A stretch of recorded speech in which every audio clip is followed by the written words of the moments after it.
ओम शांति। आज बहुत सारे लोग डर और भय से जी रहे हैं, क्या होगा हमारा। लेकिन हमें ध्यान रखना है, डर एक ऐसी चीज है जो आपको अंदर ही अंदर खोखला कर देगी और भय से मनुष्य जी भी नहीं पाता। बहुत सारी जीवन में परिस्थितियां आएंगी, अचानक भी आएंगी, लेकिन हमें अपने डर को जीतना है, उस भय को जीतना है जो हमें जीने नहीं देता। डर किसी भी बात का हो, किसी भी सिचुएशन का हो और किसी भी तरह का हो, वो जीवन के लिए घातक ही होता है। लेकिन उस डर पर हमें जीत हासिल करनी है ताकि हम हर चीज के लिए तैयार रहें, क्योंकि डर एक ऐसी चीज है जो आपको अंदर ही अंदर मार देता है और अंदर ही अंदर आपको तोड़ देता है। लेकिन अगर उसी डर को हम ताकत बना ले, उसी भय को हम अपनी शक्ति बना ले, तो आप हर परिस्थिति से इजीली निकल सकते हैं। बहुत सारे लोगों को चिंता सता रही है, क्या होगा हमारा, हमारे परिवार का क्या होगा। लेकिन आप ये ध्यान रखें, अगर आपका कनेक्शन भगवान से है, आपने सच्चे दिल से भगवान को याद किया है, उसने जो कहा है आप उसकी राय पर चले हैं, तो आपका कोई बाल भी बांका नहीं कर सकता, क्योंकि भगवान उस समय आपका सुरक्षा कवच बन जाएगा, कैसी भी परिस्थिति होगी। लेकिन अगर हम भगवान के बच्चे होते हुए भी डर रहे हैं, भय में जी रहे हैं, क्या होगा हमारा, तो आप सोचिए, कहीं ना कहीं भगवान से हमारे तार लूज हैं। या तो हमें भगवान पर विश्वास नहीं और या हमें खुद पर ही विश्वास नहीं। तो जब खुद पर ही विश्वास नहीं, भगवान पर विश्वास नहीं, तो कहीं ना कहीं हम हिलेंगे उन परिस्थितियों में, क्योंकि परिस्थितियां कैसी भी हों वो आपको हिलाने ही आएंगी।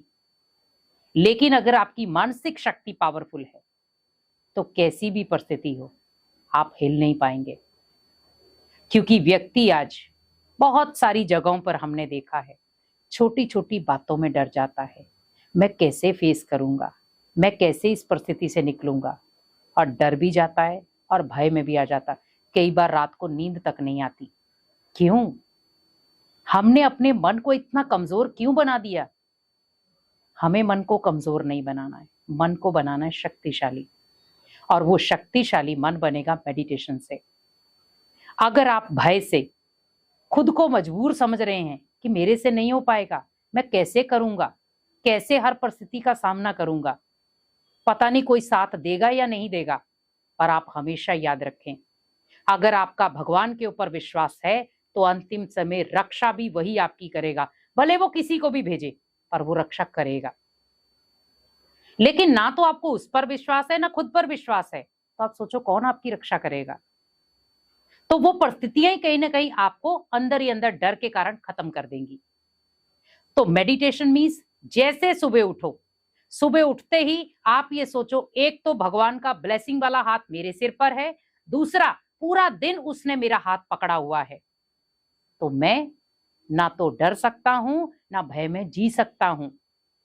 आप सोचो, जब एक कोई स्ट्रांग व्यक्ति आपका हाथ पकड़ ले और इतना कह दे कि आपको टेंशन लेने की जरूरत नहीं है, आपको चिंता करने की जरूरत नहीं है, मैं हूं आपके साथ, तो आप सोचो उस समय ना तो हमें डर रहता है ना हमें भय रहता है, और हमें क्या लगता है, ये व्यक्ति जब तक मेरे साथ है मुझे किसी भी बात का डर नहीं, किसी भी बात की चिंता नहीं।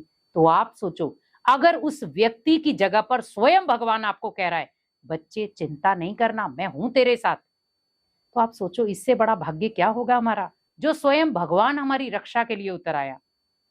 आप सोचो, जब मैं अपनी बागडोर जीवन की भगवान के हवाले कर दूंगा, उसके लिए जो अच्छा होगा वो करेगा, क्योंकि जीवन में अब बहुत सारी ऐसी ट्रेजेडी होंगी, बहुत सारी ऐसी परिस्थितियां आएंगी जो आपको अंदर से कमजोर करेंगी, आपको अंदर से डरा देंगी, भय में जीना सिखा देंगी।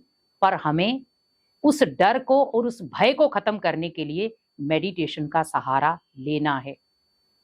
मेडिटेशन जो आपकी आंतरिक शक्ति को जगाएगा, जो डर और भय आपके जीवन में है उसको कोसों दूर करेगा, क्योंकि मेडिटेशन से आपको आंतरिक बल मिलेगा, आंतरिक शक्तियां मिलेंगी, और वो शक्तियां हैं परमात्म शक्तियां, जो नजर नहीं आती पर वो हमारे जीवन में बहुत असरदार होती हैं। सुबह उठें, 10-15 मिनट बैठकर पावरफुल मेडिटेशन करें कि ये जीवन भगवान की अमानत है। मेरे साथ जो भी होगा सब अच्छा होगा, जो होने वाला होगा वो भी बहुत अच्छा होगा, क्योंकि मेरा भाग्य भी बहुत अच्छा है और मेरे साथ हमेशा 24 घंटे भगवान है। तो उठते ही भगवान की ब्लेसिंग्स लें, भगवान का हाथ अपने सिर पर महसूस करें और पूरा दिन भगवान का हाथ अपने हाथ में लेकर के आप ये फील करें कि 24 घंटे वो मेरे साथ है। जब भगवान हमारे अंग संग रहेगा तो हमें किसी भी बात का डर नहीं, किसी भी बात का चिंता नहीं, क्योंकि सब चिंताएं भगवान को सौंप दो और अपनी निश्चिंत तरीके से जीवन जियो। भगवान की याद में, जो आपने मीरा का उदाहरण सुना होगा, वो भगवान में इतनी याद में मगन थी कि उसने जहर का प्याला भी पी लिया पर वो अमृत बन गया। आपने जितनी भी कहानियां सुनी होंगी सब उसी के ऊपर है कि उन्होंने भगवान पर विश्वास किया। उसी प्रकार एक बार भगवान पर विश्वास करके देखो, वो भगवान आपकी परीक्षा जरूर लेगा पर आपको कुछ होने नहीं देगा। इसीलिए डर और भय को खत्म करना है तो मेडिटेशन जरूर करें और मेडिटेशन में कुछ पावरफुल अनुभव करें और अनुभव से आप अपने डर को और भय को खत्म कर सकते हैं। ओम शांति।